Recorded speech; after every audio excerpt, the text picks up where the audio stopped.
Hello again, everybody, and thank you for joining me on Saint Luminus today. I hope you enjoyed that little snippet there at the beginning because I enjoyed playing through it and I found it very inspirational to play through. So I want to show you the rack-mounted gear and how you can create some cool sounds with some of this old gear like the Kurzweil KSP8. I'm really not that interested in doing a lot of videos on too many pedals and plugins because everybody is doing that.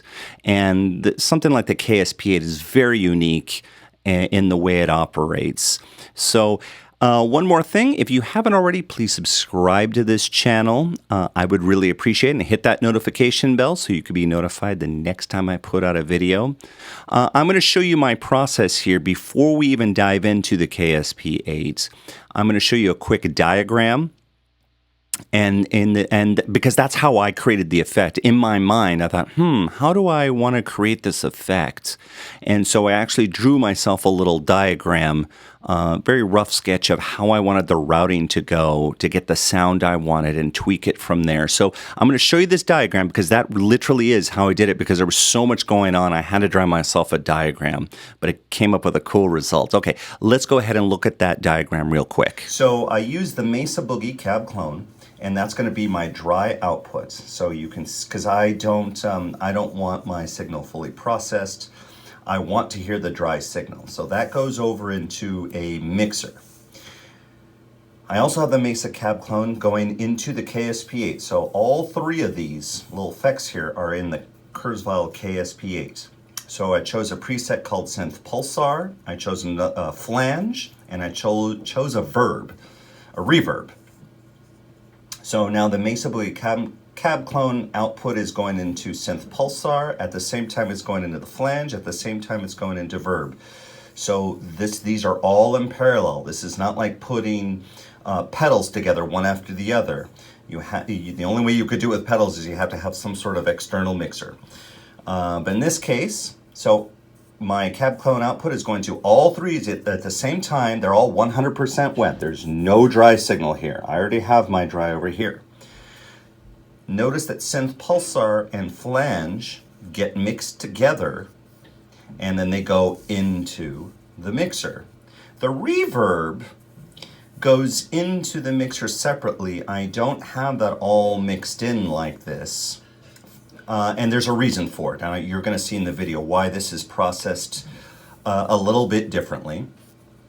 Okay, so again, Synth Pulsar, flange, those two get mixed together, sent to the mixer.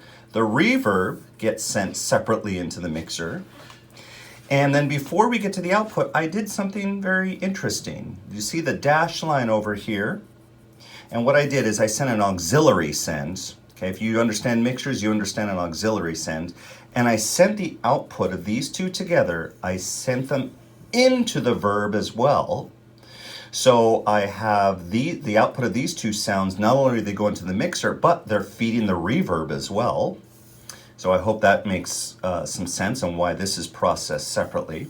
And then all of these sounds, including the dry, all get mixed together and they go to the left-right stereo output. And that's the sound you hear in the beginning of this video with me playing, and you're going to hear that. Okay, let's move on and look at that KSP8. Okay, so we're here at the KSP8.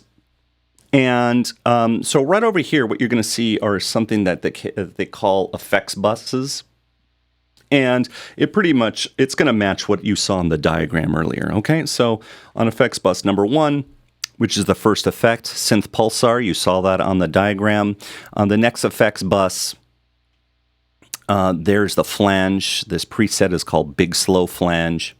And then on effects bus 5 and 6, there's the verb. It's a preset called Dream Verb, okay? So it matches the diagram, right? Synth Pulsar and the flange and the verb. So the output, my guitar is going into the KSP8 and it's going into each of these. So what's different, of course, is that the Synth Pulsar and this Big Slow Flange are being mixed together and then the reverb is processed separately. So I'm going to be going through a lot of screens. I'm not going to explain every little thing because there is a lot to this Kurzweil KSP8, and I do mean a lot. So, but just real quick, this EQ 1 and 2, there's my input from the Mesa Boogie Cap clone. That's going in here to EQ 1 and 2 because there's some EQing I can do. But what I want you to see is that it is going into FX 1 and 2, which is the synth pulsar. And if you follow the graph, it's going to FX 3 and 4, which is the flange. So it's going to them in parallel. I brought down the synth pulsar, but I want you to hear that synth pulsar so you know what it sounds like by itself. So what I'm going to do is I'm just going to turn off the flange. And, okay, let's listen to the synth pulsar. Right? Yeah. What a weird, trippy sound, but it's so neat. By itself, it's kind of interesting, but mixed with everything else, it's really something as well. Let's listen to the flange. So I'm going to turn that off and bring this up to 0 dB. Let's listen to the flange. Oh.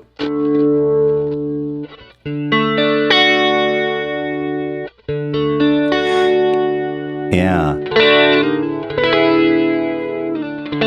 Oh, it's just this beautiful liquidy sound, I think.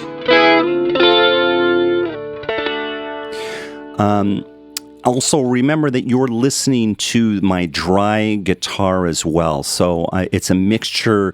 What you heard with the flange wasn't just the flange, because I find flange with no dry to be a little too much. So I like the flange to be a little more subtle. So I actually mix in a good amount of dry. But yeah, what a great sound. Okay, so now what I'm going to do is bring in the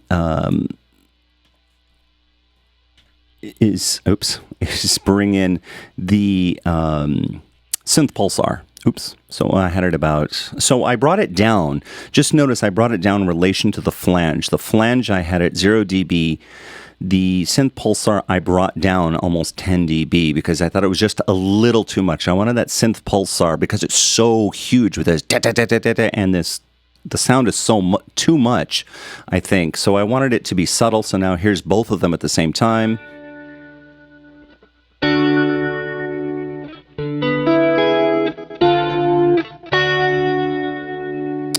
Yeah.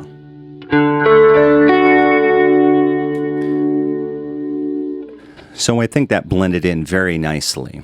All right. So we've got, go ahead and look at that chart again.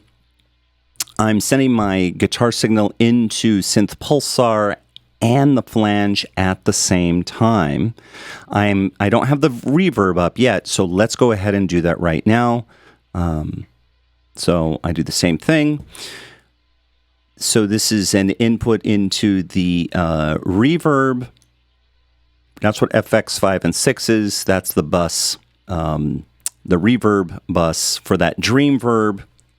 So what I'm going to do is get rid of the synth pulsar flange sound right now. And let me bring up the verb so you can hear it. Yeah, listen, it's just it really is like a dream to me.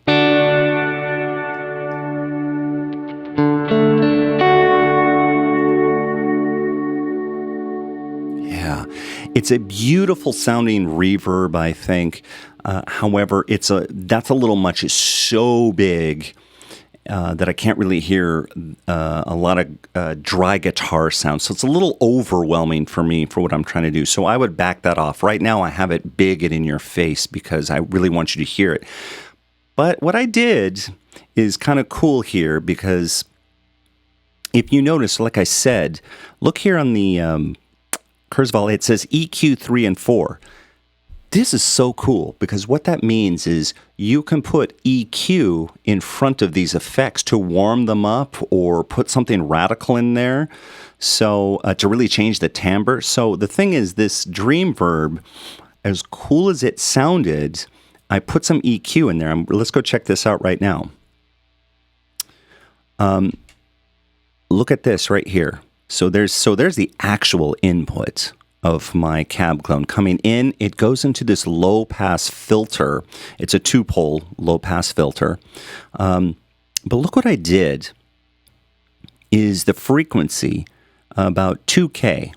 So I put in a low pass filter with about 2K. So what it will do is warm up that reverb. It'll cut a lot of those highs, and I just felt for what I'm doing, I wanted this beautiful reverb to be a little darker. So let me do this. I'm going to put this full scale without, so if I do this, okay, there's pretty much no low pass filter. Everything is going through. So really you're listening for the tail. I'm not changing my guitar sound. I'm changing the reverb sound with this. So here we go. Here's the Dreamverb actually as it is. This is the preset.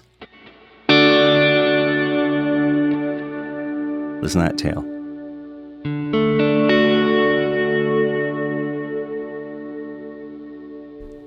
Okay, now I'm going to put the, that's about right there. I'm going to put this filter. Listen to this.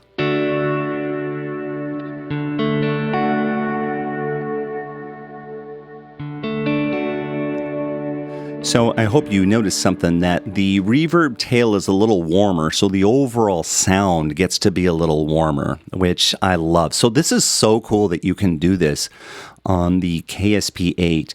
In fact, it's so cool they allow you to do one EQ into another EQ effect. And what's funny about it is when you look deeper, they've got some little distortion things here besides EQ, and they've got some wild EQ over here. So you can take one EQ and then put it into another little distortion or EQ thing to get some really wild effects. So anyway, I warmed up the reverb here. So this is one reason why I have the reverb separate. It's because I wanted to process it. Okay, well, we've got all this now, so here's the KSP8s. Okay, so we know that the reverb is processed separately with EQ. If I put all the effects all in parallel with an input EQ, then what happens is I EQ all the effects. I EQ that fancy synth pulsar. I end up EQing the flange as well as the verb, and that's not what I wanted to do. I wanted to warm up the reverb a little bit. And what's amazing is you can do this all in one piece of equipment, the Rat Gear. Doing this on using plugins and whatnot, you can totally do this using plugins. It's a little bit of a pain in the ass because you have to keep using plugins and deal with the routing in your DAW. Whatever. So let's go ahead and hear it. We've got the effects. Now I'm going to put them all together one at a time. So here is the synth pulsar and flange together.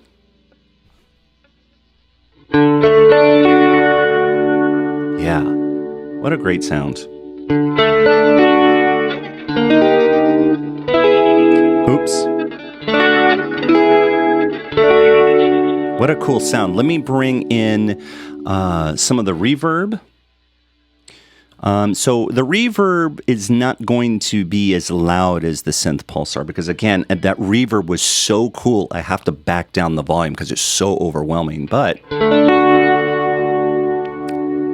okay, right? It's kind of subtle, but it's not. But that's not good enough, because I got to do something really wacky. I'm going to take like you saw in the diagram, I'm going to take the synth pulsar and flange. I'm going to take both of them at the same time and send them back into the reverb. So let's hear it with that. Let me do it really quick. I forgot to do that. All right, here we go. All right, so now it's exactly the effect I want.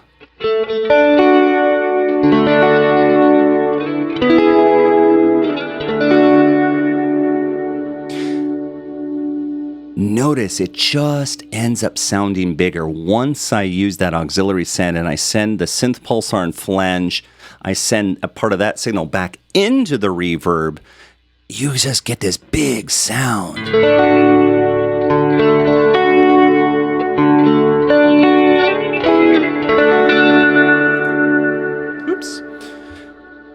right, so there you go. Now, I do have an external mixer, if you will, that I'm using to get the auxiliary send. And that's not part of the KSP8. So to do something like this, you would need an external mixer, even if it's your digital audio workstation. You'd have to use that mixer to get something like that. But notice on the digital audio workstation, in order to do this live, you're going to have to get some seriously low latency. And you may or may not have the computer to do it. I don't know. But I hope you learned something today on how to create cool effects and how really nowadays the best way to do stuff is you need external rack gear. I'm sure some of you are going to say, well, I don't need the KSP8 to do that. I can do that on my FX whatever. And yes, except as far as I know, you can't do an auxiliary send on the XFX. You still need some sort of external mixer to do that craziness, to take an effect and feed it back into another effect that you have going on. But I could be wrong. It really doesn't matter. The point is, I wanted you to follow the diagram. I wanted you to see how powerful this old piece of gear called the KSP8 is in creating this. There's so much that we could uncover that I can go on for hours. Hope you learned something. Again, subscribe if you would like more videos like this going into some of these effects. Please subscribe. And also notice something. These are just presets. I did not tweak the presets for this video. If I was creating my own sound to go ahead and record for a song, I probably would tweak a little bit. I'd tweak the flange a little bit. I might tweak the verb a little bit. That synth pulsar is so wackadoo, I'd probably just keep it as it is. But I didn't tweak those presets much, but you can certainly do that. But again, I don't want to be here doing a 2-hour-long video. And you don't want me to go on for 2 hours. Please subscribe, hit that notification bell. I'll see you guys soon. Thanks for joining me today.